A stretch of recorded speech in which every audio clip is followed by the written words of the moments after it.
1 week now since the CBI took over the investigation into the Kolkata rape and murder case, and largely their probe has been focused on one man, the former principal of the RG Kar Hospital, Sandeep Ghosh, who was the one who floated the suicide theory, who clearly attempted a cover-up. He's been questioned every single day since the CBI took over the investigation, including today. He's been summoned tomorrow as well. But there are still several questions over this particular case. And tomorrow, remember, the CBI will be filing a status report before the Supreme Court. So are we going to get some answers about the questions that have been doing the rounds over this particular case and the endless speculation? Will that finally be put to rest? First, take a look at this detailed report on all that's transpired in the last 24 hours.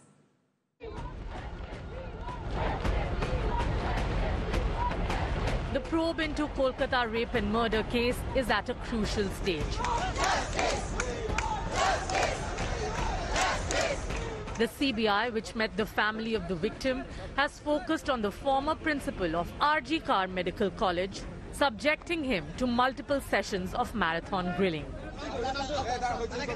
On Wednesday, Dr. Sandeep Ghosh was called for the sixth straight day.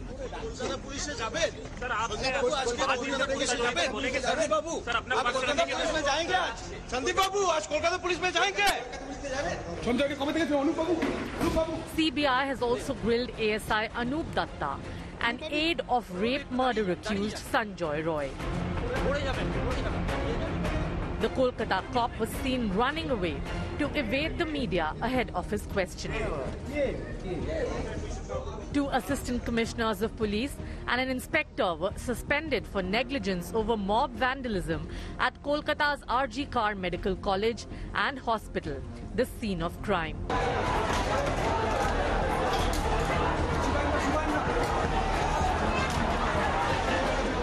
India Today accessed damning documents over delay in filing of the FIR. The cops, despite receiving a complaint from the hospital at 2:45 p.m. on 9th August, delayed filing the FIR until 11:45 p.m. A near 9-hour gap hinting at laxity. Shocking revelations have come to the fore about rape-accused Sanjoy Roy. He visited a red light area, harassed a woman on the streets and asked another woman to send nudes. He later went to the RG Kar Medical College and peeped into the operation theatre while drunk before attacking Abhaya in the seminar room. After the Supreme Court order, the RG Kar Hospital is now under the CISF's cover. CISF takes charges of the security of the RG Kar Medical College and Hospital. We can see now the DIG of the CISF have arrived over here, and they took brief from the Kolkata Police Corps and also met the hospital authority, and he reassured that all kind of measures are being taken to for increase the security of the RG Kar Medical College and Hospital. Remember, following the Supreme Court's order, the security arrangements have been handed over to the CISF. The doctors, meanwhile, continue to stage massive protests for justice. Medicos from RG Kar Hospital, colleagues of Abhaya, marched on the streets. I'm catching my breath as I walk with the young doctors here as they march from the Health Ministry's office here in Kolkata all the way to the CBI's office as they refuse to withdraw their protest. They want to ensure they keep up the pressure and show solidarity with the RG Kar Hospital victim. What's your protest all about today? Today we have made two demands.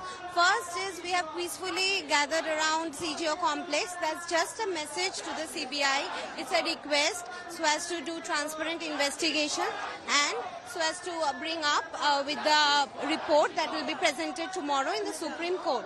Secondly, it is against our Shastro Bhavan, which is the health center who conducts all the health services along the state. Our main protest is we want resignation of the authorities. We want resignations of the principal of the MSVP who were there at that time. We know, but we have seen and we have gotten the news that it's more than one person for sure. and we wanted to be completely verified what all people have been involved in this rape case. You're saying there could be an attempt to cover up the case? There can be. The vandals were motivated to deliberately, absolutely, on the day of independence, at the midnight of independence, they came in a thing and they were actually literally shouting up in name of the leaders, those who were leading the article movement. Yeah. How could they know? How could they know that where is the ENT department, where is the chess department? And they wanted to vandalize only the chess department, but they wrongly destroyed the ENT department. How is that possible? If they entered only the emergency department, they destroyed everything. It's not possible unless and until they were motivated to do that only.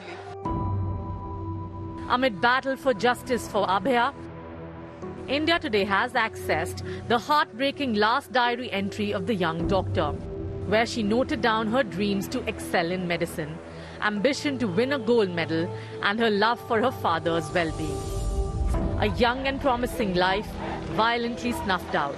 It's now an endless wait for justice. With Nabila Jamal and Ritik Mandal from Kolkata, Bureau Report, India Today.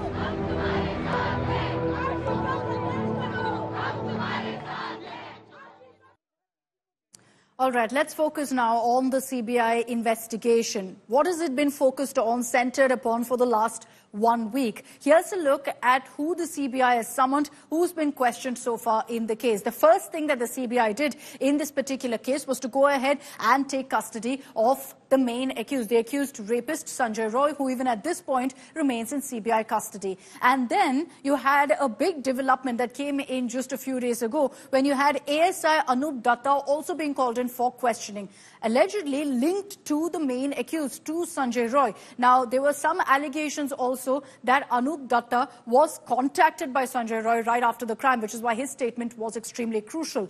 Besides that, the CBI's investigation has largely been focused on, in fact, Dr. Sandeep Ghosh, the former principal of RG Kar Hospital, so much so that he's been summoned every single day, grilled for 7 hours plus every single day.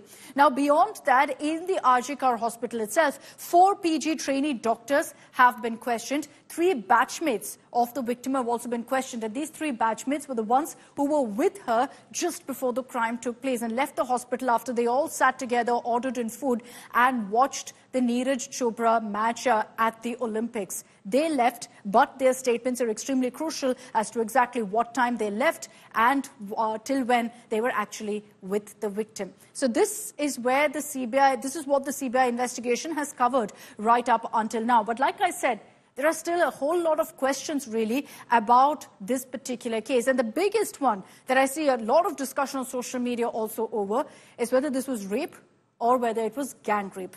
And joining us now here on India Today is Nisha Menon, forensic expert, who will be breaking this down further for us on how really you establish whether it's a rape or a gang rape. Nisha, thank you very much for joining us here on India Today and taking the time out to be a part of this conversation. In this particular case, now, it's been over 10 days. We still don't know whether it's a rape or a gang rape. Can you first tell us what kind of forensic evidence is looked into to actually establish whether it's a rape or whether there were multiple accused, whether it was a gang rape? Hi, Akshita. Good evening.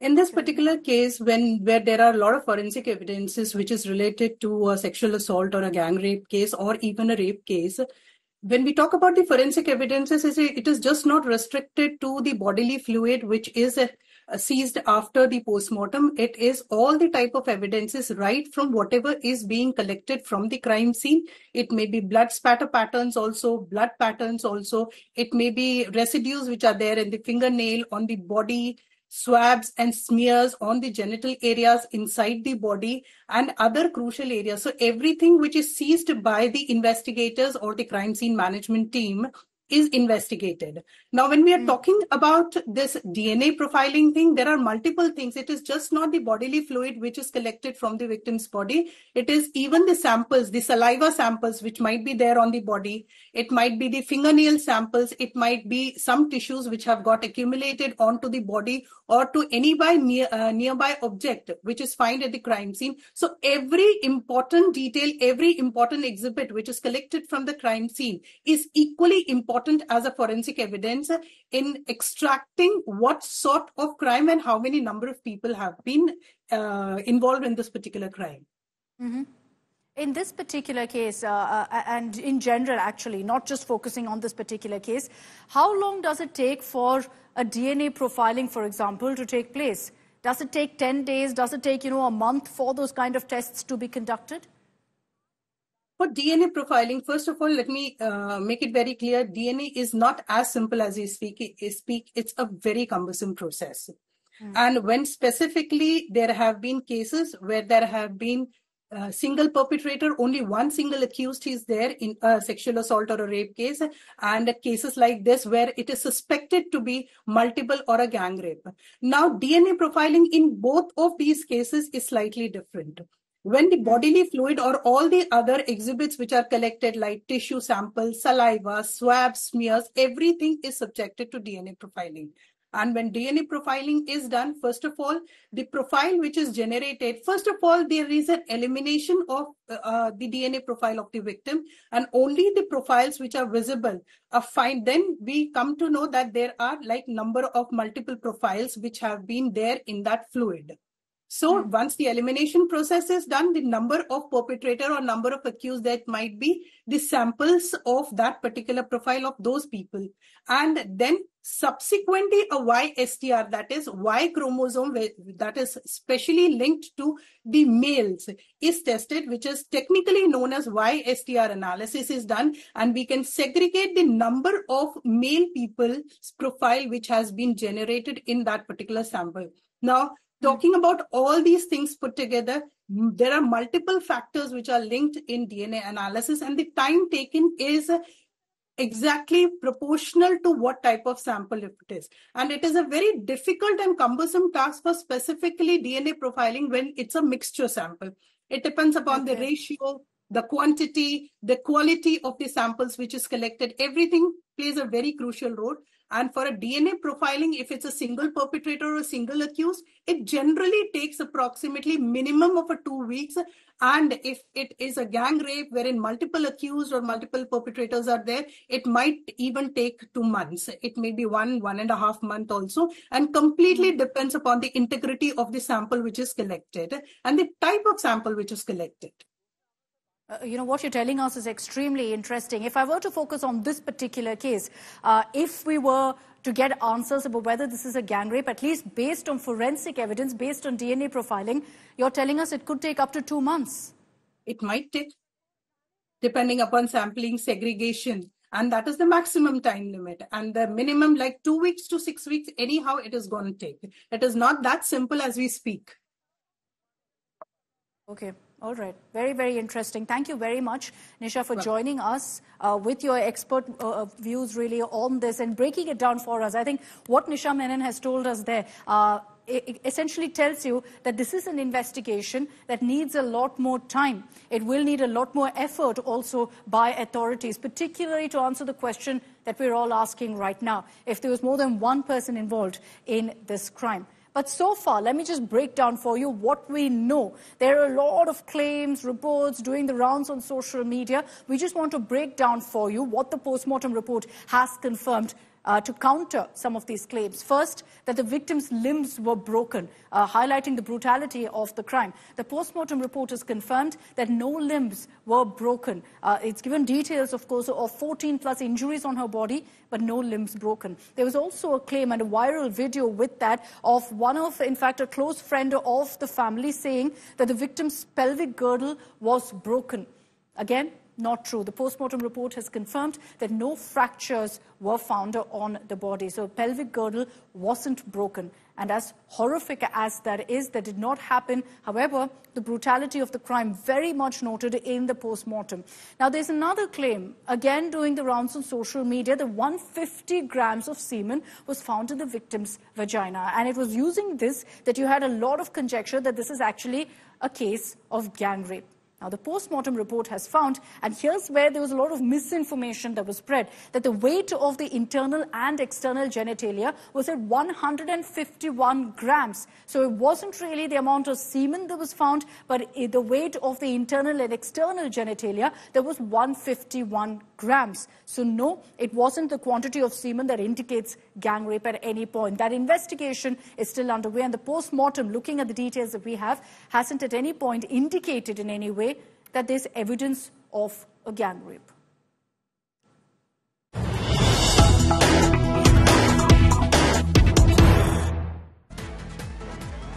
And tomorrow, the CBI will be submitting a status report before the Supreme Court. They will be going ahead and filing details of really what has been found in the investigation into the vandalism also that took place in the RG Kar Hospital on 15th August night. So we'll be, in fact, tracking that very, very closely. But remember that these details will be submitted to the court in all likelihood in a sealed envelope. But the CBI will be submitting all details of what they've discovered so far in their investigation. Anupam Mishra is joining us with more details on this. Anupam, all focus will be on the CBI status report that will be submitted to the Supreme Court tomorrow, because this is an investigation that the entire nation right now is tracking very, very closely to see what really emerges.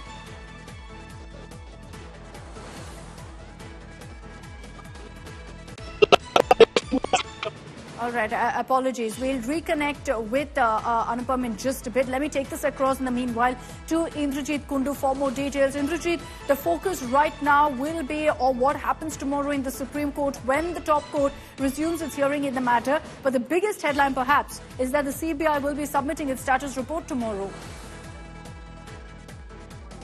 Well, that's right, Akshita. All eyes would be on the CBI status report, because clearly the agitating doctors at RG Kar Hospital, they are losing patience. They were out on the streets today, and you would know that the rally, the protest rally that they took out, the protest march, was from the CBI office in Kolkata. It was a message to the Bengal Health Department headquarters. So the students of court giving out a message, the time is of essence, time is running out for the CBI. Justice delayed is justice denied.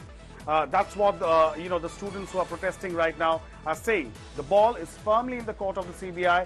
We'll get to know tomorrow, if at all, in the closed report, closed envelope report that the CBI is supposed to present before the bench of the Chief Justice of India.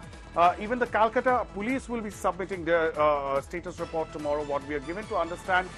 But it was the Kolkata police which had arrested the prime suspect, Sanjay Roy. And so far, in the past 1 week, that the central agency has begun its probe, they have not been able to arrest even one person. So the question is, how has this entire investigation progressed? Have the CBI actually been able to gather any concrete evidence? They have, interrogated the former principal of RG Kar Hospital for 6 consecutive days. Yeah. Even as we bring this broadcast, Akshita, Dr. Sandeep Ghosh is holed up in the CBI office in Kolkata, and he's being grilled. Every day he's grilled for about 12 to 14 hours. Despite such a long tenure of questioning, has the CBI been able to find anything conclusive? That's the question that most people are asking, because the CBI was brought in here to answer the questions that are in the mind of most people. As you just said, there's so much of fact versus fiction, and there are so many conspiracy theories. So it was for the central agency to come out with answers. We haven't got those answers. Perhaps we will get them tomorrow. Very true. You look at the course of the investigation by the CBI, it most definitely looks like they're focusing a whole lot of, in fact, the attention on the possibilities of a conspiracy, on also the motive of the former principal, on why he floated the suicide theory. And that seems to be the thrust of the investigation right now by the CBI. The question of rape versus gang rape, we still don't have answers for. And maybe it will take really a couple of weeks before we get any sort of answers from the CBI, as the investigation is still underway at this point. So for any official word to actually come out, it could take some time, because even tomorrow in the Supreme Court, this will be a document, a report that's submitted in a closed envelope to the CBI-led bench. Thanks very much, Indrajit, for getting us all of those details. But as we put the focus really on the CBI investigation, we've been speaking about the former principal of the RG Kar Hospital, Dr. Sandeep Ghosh, who's been questioned for 6 days and counting, because he's in all likelihood going to be summoned tomorrow as well. Now, a whole lot of details have emerged about Dr. Ghosh, the kind of illegal activities that he ran while being the principal of the RG Kar Hospital. So while he first came under the scanner for going ahead and telling the parents that this was a case of suicide, that their daughter had died by suicide, now the spotlight is on him because several of his former colleagues have spoken out against him, accusing him of running all sorts of illegal organ rackets, of going ahead and selling unclaimed bodies, of extorting money from students. So much so that one of the colleagues of Dr. Sandeep Ghosh has said that the main accused here, the main accused was actually linked. Sanjay Roy was a bodyguard of sorts for the former principal, for Sandeep Ghosh.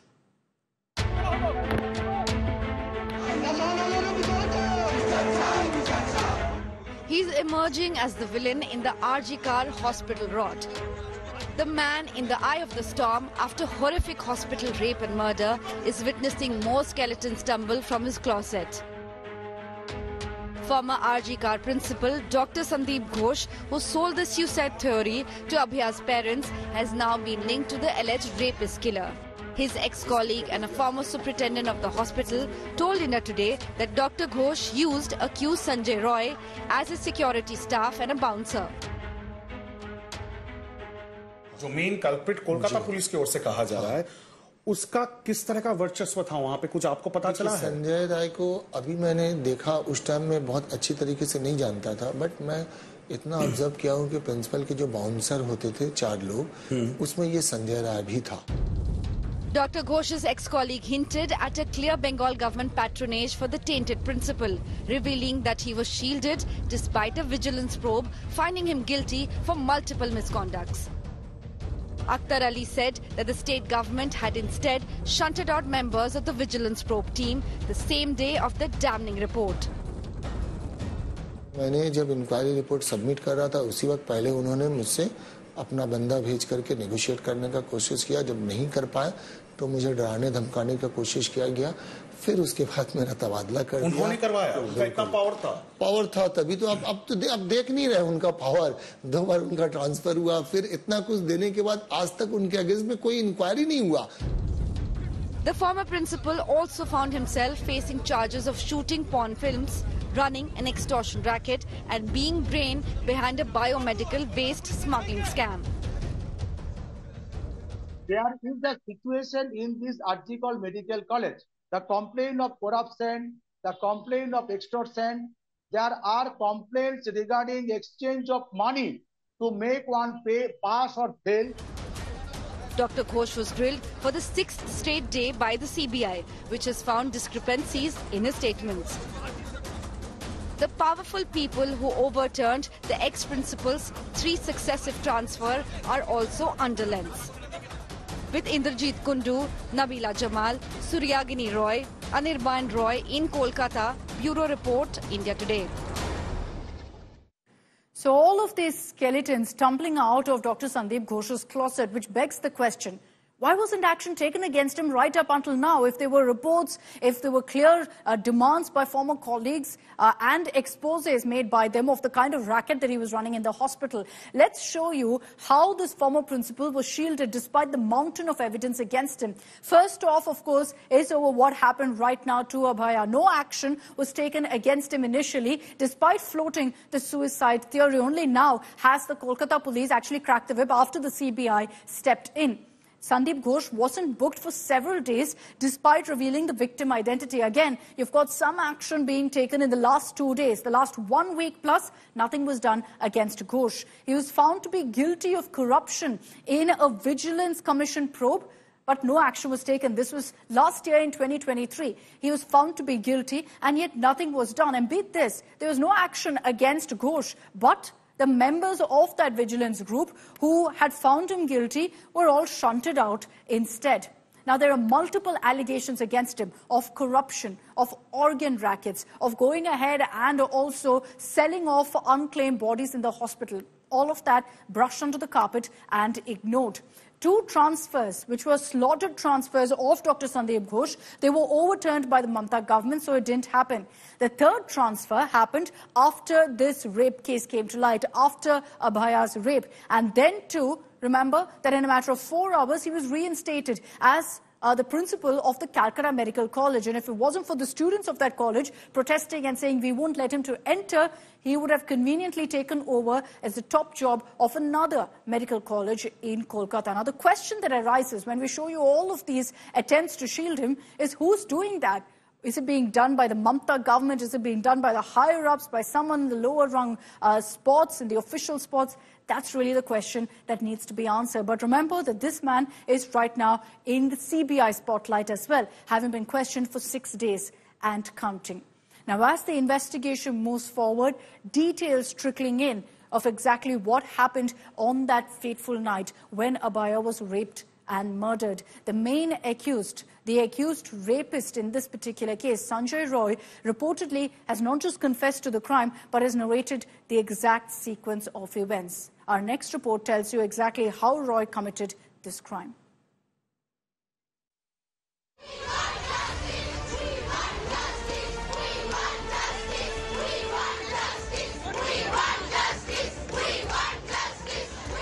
Anger on the streets.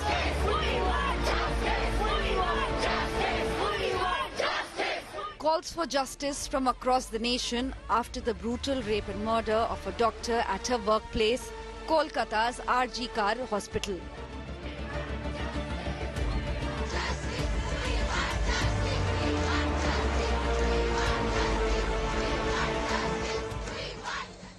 So far, only one suspect is in custody, Sanjay Roy, the civic volunteer hired by the city police. Sources close to the investigation say that they have pieced together vital information about Sanjay Roy's movements that fateful night. Sources say Sanjay Roy started consuming alcohol at around 11 p.m. on August 8th. Earlier, it was revealed that he watched porn while consuming alcohol. Roy visited a red light area along with another civic volunteer at around midnight. His colleague went inside the sex worker's house while Sanjay waited outside. Then at 2 a.m., both of them visited another red light area in South Kolkata. Once again, Sanjay stood outside the house, but this time he harassed a woman who was passing through. And he asked for nudes. Sanjay Roy returned to RG Kar Hospital at 3:50 a.m. in a completely intoxicated state and peeked into an operation theatre. And then at 4 a.m., he was spotted outside the seminar hall on 3rd floor where he allegedly saw the victim sleeping. He allegedly confessed to jump on her and committing the horrendous crime. Kolkata police sources revealed that about 2 to 3 months ago, Sanjay Roy got involved in a scuffle with a male doctor and shouted at a lady doctor while admitting a patient at the RG Kar Hospital. He later had to apologize to the doctors for misbehaving with them. Sanjay's ex-mother-in-law claimed that he used to beat his 3-month-old pregnant wife when she was living with him. The grieving mother is also demanding death penalty for Sanjay Roy. शादी 2 साल हुआ था, उसमें बीमार गिरा, मारा धारा, बीमार गिरा, 3 महीना का पेट में बच्चा था, वो भी खराब किया। संजय ठीक नहीं था, अब उसको आप लोग फांसी में चढ़ाइए चाहे जो चढ़ाइए। अब जहाँ वो अकेला लड़का उसको मार खत्म कर नहीं सकेगा, अकेला तो उसका कैपेसिटी नहीं होगा। Meanwhile, the CBI interrogated ASI Anup Datta of Kolkata Police. He said to be close to the accused Sanjay Roy. Anup Datta chose to sprint when the reporters asked him if he knew Sanjay Roy.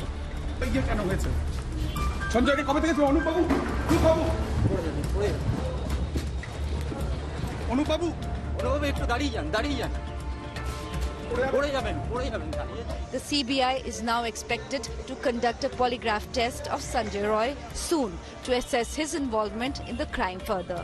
Bureau Report, India Today.